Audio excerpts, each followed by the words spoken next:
Okay, Free Radicals, welcome back. My name is Dave, and this is The Radical Independent. Thank you for watching.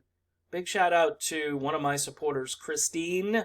You know who you are. Thank you so much for your continued support. Christine has pretty much self-financed my channel the last few months. Her and a couple other people who step up and occasionally completely blow me away with their PayPal contributions. So I'm thankful for that because I'm making about $6 a week or so. Whatever it is, I can't remember. It's maybe a little bit more than that now. It's not a lot, folks. It's not enough to, make this my only source of income. And as many have told me, Dave, you can't expect it to, especially on YouTube, where a lot of this content is not what they're really looking for. So again, if you can subscribe to the channel, watch the videos. Somebody said 2 ads ran on one video that they watched the other day. So that's encouraging. I know, I'm sorry you have to sit through the ads, but as they say, the ads pay the bills. I don't like how it works either, but it's all we got here. So this video is probably going to stir up some controversy. There are a lot of folks who are wondering how quickly the progressive movement can just move on and not even talk about Tulsi Gabbard. And she's still in the race. I did a video called The Campaign Autopsy yesterday, so I think you know where I stand as far as Tulsi getting the nomination. There's no way she's going to get the Dems. The Dems are not going to let her have the nomination. There's just no way. And that was predetermined. In fact, the nail in the coffin, the final nail, came after her last high-profile CNN debate performance. I believe it was CNN. Could have been MSNBC. One of the two. It was the last debate, televised debate she was in. And the next day, Politico put out an article that said, party insiders have had enough of Tulsi Gabbard. And that was the end of it. And, it coincidentally, all this negative stuff started happening to Tulsi Gabbard after that. Do I think there was a conspiracy against her? No, actually, I think there was a well thought out plan to make sure that she didn't get anywhere. And I've got to call out a few of these so-called progressives. I won't do it by name because I'm not that kind of person. I'm not vindictive. I'm not trying to start a fight with any individual contributor. Some of them are probably over on Rockfin with me. But here's what I'm going to say. You can't do content that's Bernie, Bernie, Bernie, Bernie, Bernie, Bernie, oh yeah, and Tulsi, all the time, and expect this not to happen. If Tulsi was the better candidate, look, it's one thing to go out and endorse Tulsi Gabbard and say, yeah, I endorse her for president. But then turn around and talk about Bernie and the horse race. And if she was the best candidate, at least half of your content should have been devoted to Tulsi Gabbard. You could talk about how Joe Biden is creepy any day of the week. Who cares? Who cares that Joe Biden's creepy? Everybody knew he was creepy. That has nothing to do with fixing our broken immigration system. All right? Has nothing to do with livable wages and rent that is somewhat reasonable and affordable. Now you could say, okay, well, a lot of these guys also, they covered Bernie because, Bernie's big on domestic policy.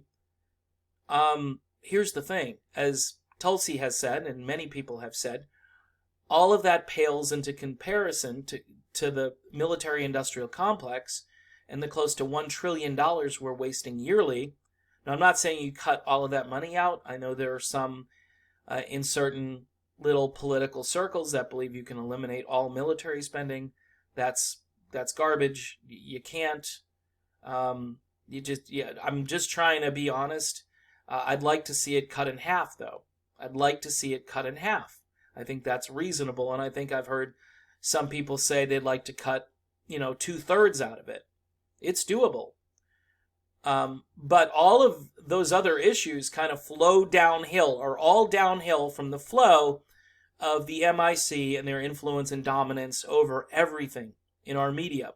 It's how we perceive the military. It's how the military is celebrated in television programming night after night with show after show that's either got a military bent to it, or it's about an agency in the deep state or the military, whether it's SWAT or FBI or NCIS, and you go down the list. There's like at least a dozen shows. And then we've got movies, and then we've got books, and then we've got Fox News, which doesn't ever seem to not take the side of the military in the sense that we need to be busy around the world, engaged. We need, was it Brian Kilmeade? Never saw a war he didn't just love and embrace. Never saw a guy from a foreign country that we shouldn't take out. I mean, it's ridiculous. But getting back to the coverage of Tulsi should have been covered in a way that she was right up there with Bernie coverage. And I bet you she would have had better outcomes. I know the fact that Bernie is able to get on corporate media on a regular basis and Tulsi Gabbard, not as much. They don't want to talk to somebody who's polling at 5% or whatever. They want to talk to the front runner. The front runner is making news. And this is the problem with the kind of information that we're getting these days and how that information is disseminated and how it's prioritized. I look at Tulsi Gabbard and I saw, wow, and people were saying it, this is the best presidential candidate. This is it. This is the one we've been waiting for. And yet, the corporate media shut her down. So it should have been all hands on deck all the time. And look, you can criticize me for whatever you want to criticize me for. All right, you can say that I'm ill-informed or I'm not that articulate, whatever. Here's the thing. I gave Tulsi Gabbard as much exposure as anybody in media. Anybody, anywhere. So if, 10 of us started doing this on a daily basis, talking about Tulsi, who knows? She might have fared better on the campaign trail. And she's still out there. Now, again, I did that video kind of putting an exclamation point on things or a period after the sentence. But maybe it's more of a run-on sentence. She continues on. Her message in states like South Carolina and Florida and Nevada might be welcomed. California, I think she's got a good following in California.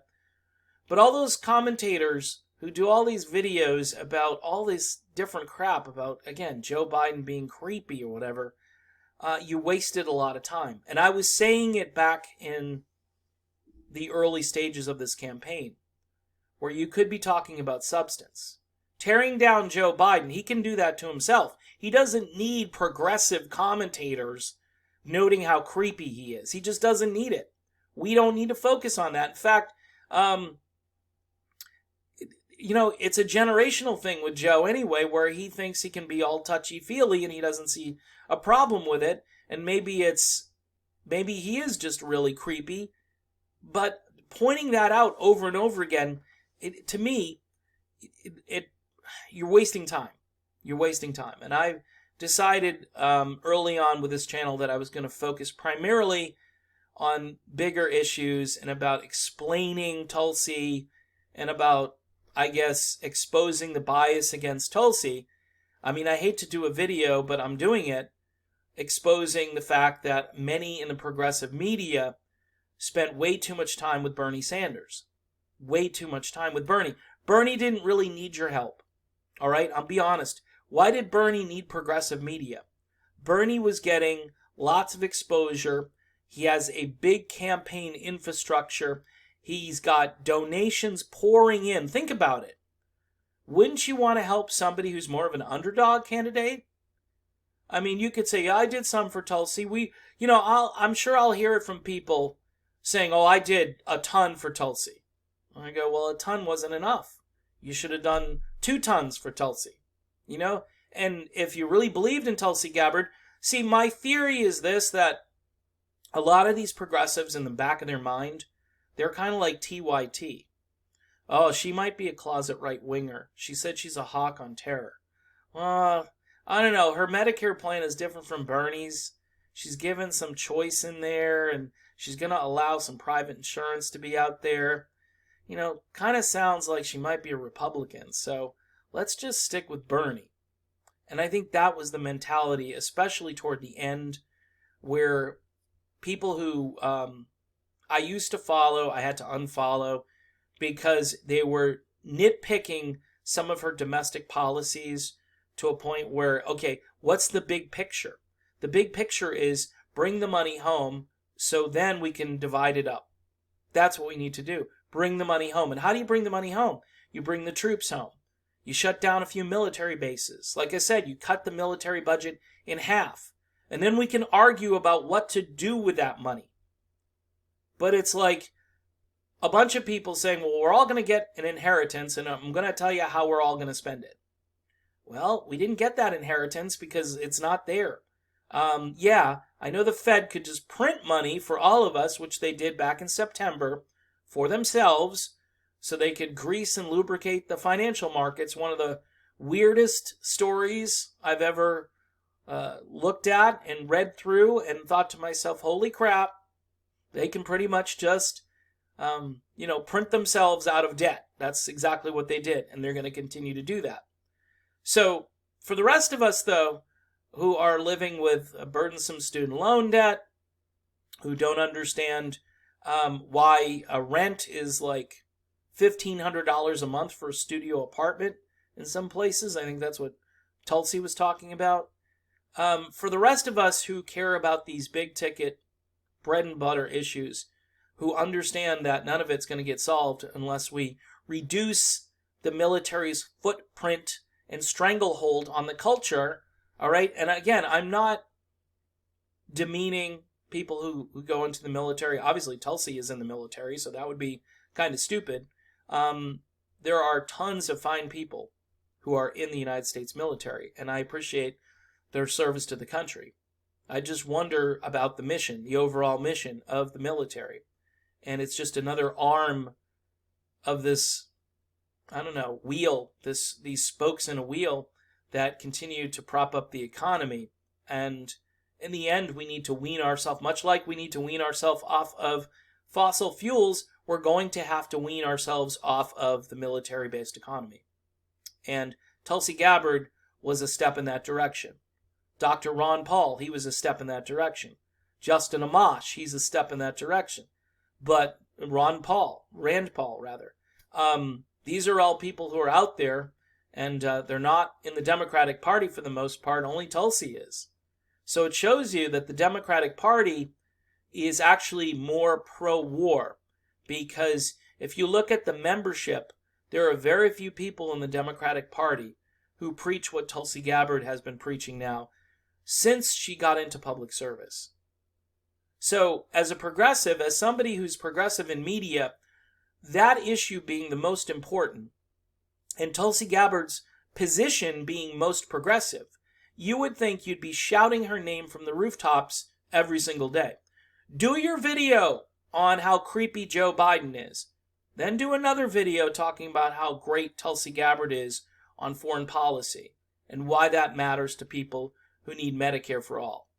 That's all you got to do. It wasn't being done that way, though. And now, like I say, it's still a movement, and her ideas are out there, and as Ron Paul's ideas were out there, and as Justin Amash, who's in Congress, his ideas are out there. Although Justin Amash is kind of an idiot when it comes to impeachment, whereas Tulsi Gabbard had much better judgment there, you still need to talk to those people and to feature politicians. Lisa Savage in Maine, trying to get on the ballot up there in the Green Party. Very, very important to the future of the country and should not be taken lightly. And I'll try to mention her more often. I think I'm the only commentator out here who's actually done a video about the Green Party and a Green Party candidate. Was it well received? Was it watched a lot? No, it wasn't. Because everybody's got this defeatist mentality that if it's not blue or red, then we need to not talk about it. And it's dumb. We're never going to get out of this duopoly unless we start somewhere and make a stand, draw a red line in the sand, as Obama said, even though he never really did that, and say, you know what? No more. We're not doing this anymore. So that's kind of, maybe a sequel to the video I did yesterday. I'm not trying to throw blame or shade on any particular channel or personality. I can watch all these different people and I can kind of see the same thing. It's Bernie, Bernie, Bernie, Bernie, Bernie, Bernie. Now with Tulsi, and the other thing is, nobody even examined what happened to Tulsi, New Hampshire. Nobody said, hey, what happened to Tulsi? That's strange. Do you think something happened to the vote tally? Do you think she really did that poorly? What are the reasons behind it? What's going on with our society that so few people in the Democratic Party care about the future of our country when it comes to war? They seem like war is, there are no peace-loving people in the Democratic Party anymore. A lot of them are in the Republican Party or in the Libertarian Party or in the Green Party, who really understand that, yes, we need to turn this thing down or off or however you want to describe it. And Tulsi Gabbard, she serves in the military, so she's got a very unique perspective. And that's why I'm kind of dumbfounded. And I thought a few progressive commentators, all they're talking about is Bernie and Pete, Bernie and Pete. And I talked about Bernie and Pete too. But Bernie and Pete really don't need us to talk about them. We had an opportunity for Tulsi, and I think we missed that opportunity. So that's my take on it. Maybe I'm, being hyperbolic. I'll get accused of all this stuff. And at this point in my life, in this campaign, I really don't care. I got my family. I got other things I got to do. But you can kind of see the writing on the wall. Then you say to yourself, I invested all this time and effort, and I'm not a big platform. And if you are a big platform and you didn't invest the time and the effort into Tulsi Gabbard, and instead you talked about, the goofy smile that Mayor Pete has, which, okay, it's a story, but it's not a giant story. It's kind of something that's below and beneath most people who really care about the country. It's not going to help the woman, the single mom who can't pay her bills, who's on food stamps, who doesn't have a future ahead of her because the government continues to gnaw away at those folks, cut their benefits while propping up, CEOs and so forth with giant tax breaks and that whole meritocracy thing. All right, I'm just rambling. I'm done. I want to thank everybody for watching. I also want to, again, implore people, if you have a few bucks, one-time donation to PayPal. Yes, the email will be in the description box of this video. I will make sure of it. And again, thank you for watching, and we will talk soon.